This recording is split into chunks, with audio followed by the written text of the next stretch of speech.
Boa noite a todos. Antes da gente ter nossa coletiva com o professor Jair Ventura, nosso executivo de futebol, Gustavo Vieira, vai fazer um pronunciamento diante do jogo de hoje entre Vasco e Vitória pelo Campeonato Brasileiro. Boa tarde a todos. É com certa tristeza que eu me faço presente aqui nessa sala para fazer esse pronunciamento. O Vitória se sentiu e se sente muito prejudicado pela arbitragem. Muito prejudicado. O contexto do jogo, a condução da arbitragem, temos que destacar que há jogos importantes em todo o campeonato. Há jogos importantes no começo do campeonato e há jogos importantes no final do campeonato. Há jogos importantes na parte de cima da tabela e também há jogos que valem muito para muitas equipes na faixa intermediária da tabela.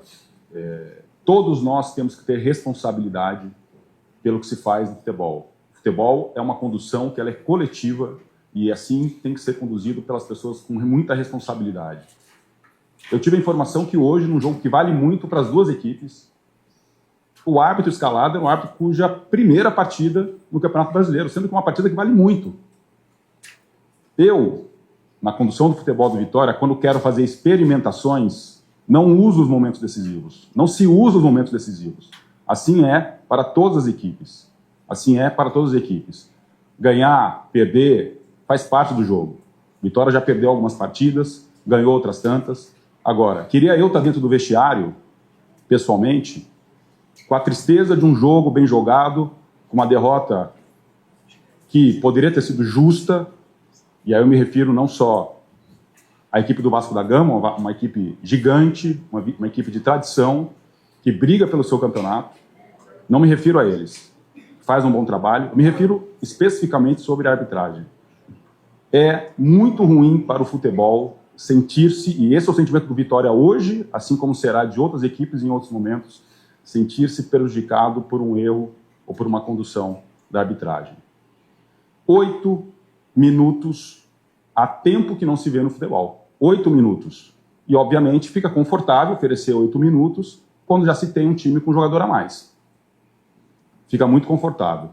A expulsão, ou o segundo amarelo do nosso capitão, fala por si só.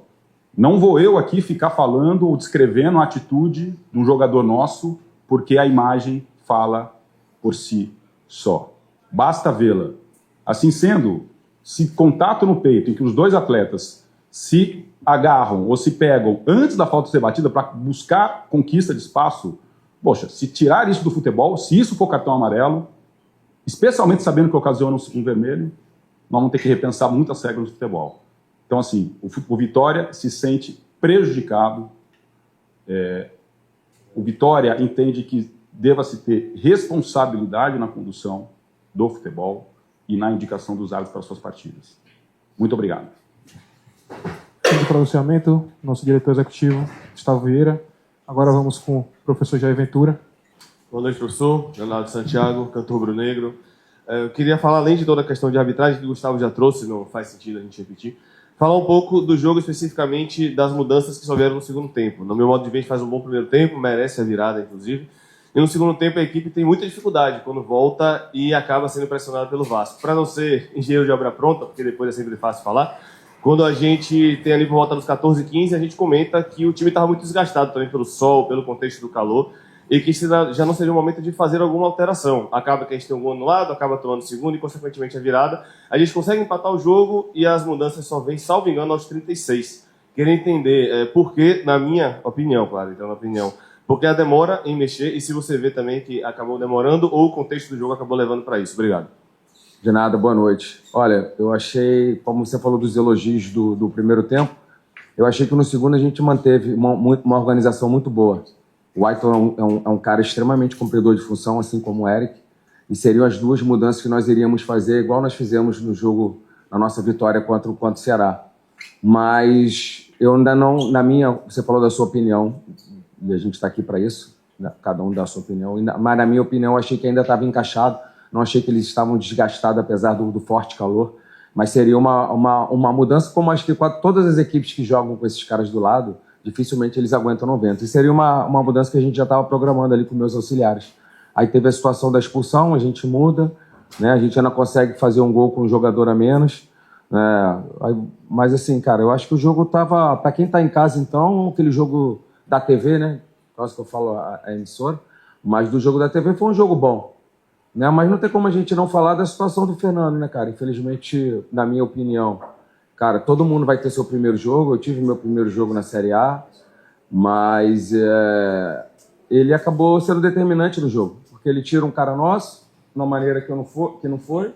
Não sei se o Gustavo falou, ainda teve um pênalti que ele marca, o Bandeira salva ele, que ele foi com uma volúpia para marcar o pênalti, eu já queria dar outro pênalti. Então, assim, é ruim, né, cara, porque a gente preza tanto pela nossa marca do nosso futebol e acontecem essas coisas assim. E, de repente, ele não vai mais apitar o Campeonato Série A, mas a gente perdeu pontos. E, de repente, esse um ponto poderia ser um ponto que nos dá uma permanência lá na frente. Só que ninguém vai lembrar disso quando chegar na última rodada. Que a gente fez um jogo de igual para igual, que a gente saiu na frente 2 vezes jogando em São Januário, que a gente fez um jogo extremamente equilibrado, até mesmo você falando que os caras vieram mais para cima, acho que normal pelo mandante estar perdendo, a torcida vaiando e empurrando, depois de uma derrota que eles tiveram contra o Palmeiras, era mais que normal que eles viessem para cima. Como a gente foi para cima do Grêmio quando a gente estava perdendo, acho que isso é normal do futebol. Só que a gente estava um jogo extremamente equilibrado.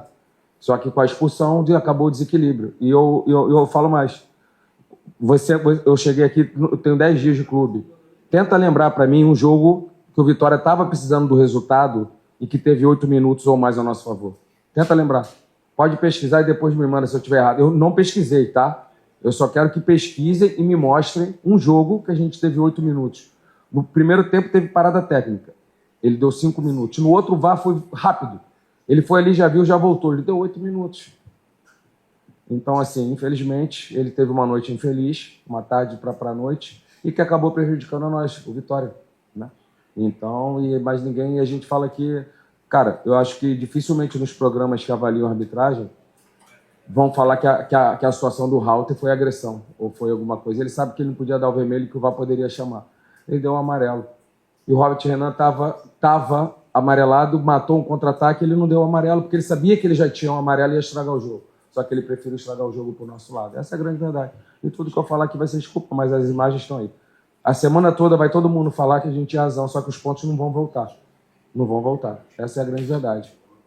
Tivemos erros? Tivemos erros. Tivemos acertos? Tivemos acertos. Vamos corrigir? Vamos corrigir. Mas foi determinante. Você jogar com um a menos na casa do adversário, a igualdade acaba, né? As chances de você mudar o Mateuzinho, que era um jogador que é aquela mexida que você quer para mudar o jogo, a gente tive que botar um time mais para defender porque eu estava com um jogador a menos. Então essa é a grande verdade. Então você acaba não conseguindo fazer as mudanças que você pretende, ou de acordo com uma situação que, na minha humilde opinião, como você falou também, tenho a minha opinião, não era para expulsão. Olá, Jair. Boa noite. Danilo do Expresso 1923. São 2 partidas fora de casa, contra o Grêmio e agora contra o Vasco, que o Vitória consegue demonstrar os seus valores, chegar a empate, e hoje conseguiu até virar. Como extrair desses jogos que foram derrotas para novos jogos fora de casa? Eu sei que o Vitória ainda não conquistou essa tão sonhada vitória fora de casa, para que consiga alçar posições na tabela. Obrigado. De nada, boa pergunta.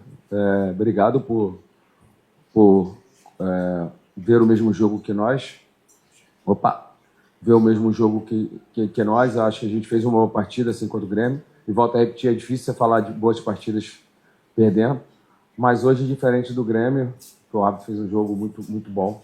Não teve participação. O Grêmio teve mérito. Nós vacilamos, essa é a verdade. Mas hoje não. Hoje não tem como não falar que o Fernando foi, infelizmente, numa tarde e noite muito ruim. E acabou nos prejudicando. Lógico que prejudicou. Você tira um jogador que não era para ser expulso, né? O pênalti bate na mão, beleza. Agora no outro ele já deu logo um pênalti. Pênalti. Eu falei, calma, o Bandeira salvou ele. Ele já ia dar outro pênalti. Então, assim, uma volúpia assim, né? E ainda os 8 minutos, depois duvido que tenha 8 minutos aí pro Vitória. Não adianta dar no próximo também, agora que já falou. Não adianta. Mas pode buscar as 26, 27 rodadas para trás se teve algum jogo. Não teve, né? Não teve. Não teve, deram pra gente aqui. A gente sabe. A estreia dele, uma estreia infeliz. E espero que... A gente não fala de se o cara teve intenção ou não. De repente é de preparo mesmo, é difícil. Jogar uma Série A não é fácil, não.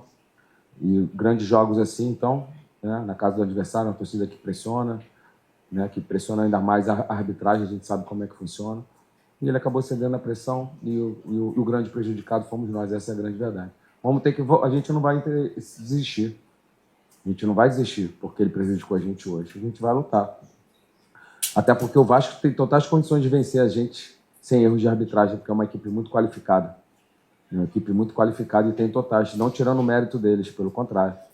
Um treinador extremamente vitorioso, treinador de seleção brasileira, campeão de Libertadores, Coutinho, seleção brasileira há muitos anos, uma equipe muito qualificada, uma torcida apaixonada que empurra, que lotou São Januário, não tirando o mérito deles.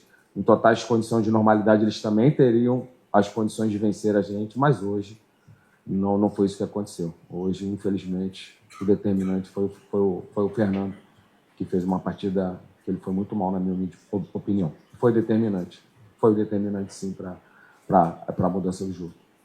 Boa noite, Jair. Sérgio Quinde, canal Atenção Vascaínos.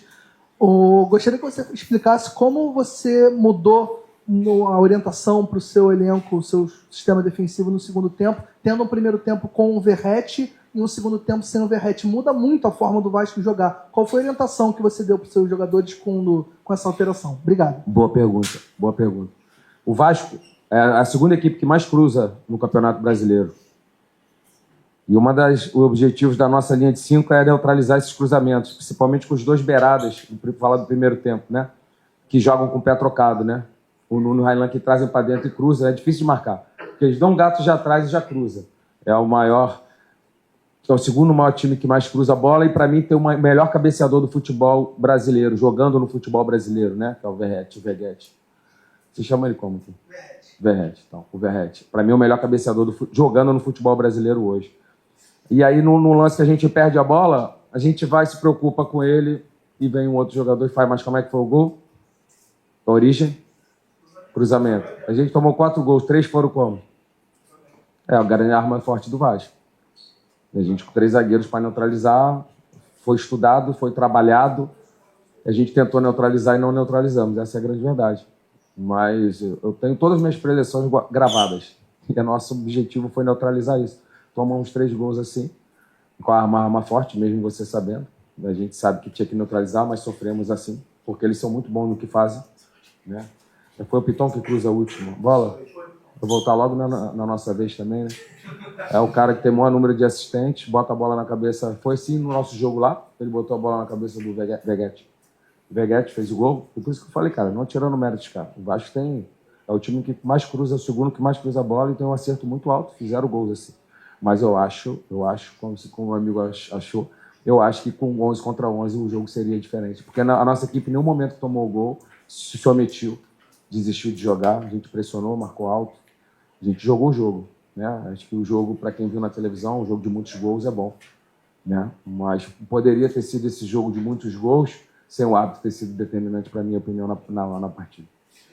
Boa noite, professor. Aqui. Já falou da arbitragem, já falou que não tem como voltar atrás desse jogo, só que assim, o próximo confronto do Vitória é logo um Bavi. Tipo, o Vitória se complicou na tabela, né? Na zona de rebaixamento. Eu gostaria que você falasse o Vitória e o juiz, né? Barra juiz. Qual o nível de dificuldade esse Bavi vai ter, se tratando de um clássico, que já é um jogo pesado, um jogo difícil, ainda mais com Vitória nessa situação que está hoje? Pesadíssimo, como todos os campeonatos. Se nós estivéssemos em primeiro, igualado em número de pontos, seria o mesmo campeonato. O clássico é sempre um campeonato à parte, independente das condições de cada clube. Vai ser como seria, como encara cada clássico. Um campeonato à parte, e a gente tem que encarar assim. Sabemos da responsabilidade, jogando em nossa casa com a nossa torcida, né? Eu sei que eles vão estar apoiando, nos levaram, parabenizei eles, né, na nossa conversa pré-jogo, volto a repetir, eles viram o jogo, eu acho que já está todo mundo aí, né? Hoje está todo mundo com celular na mão aí nas redes sociais, só se fala da situação do Fernando, essa é a grande verdade. Então eles sabem que a nossa equipe construiu, fez os gols, merecia um resultado melhor.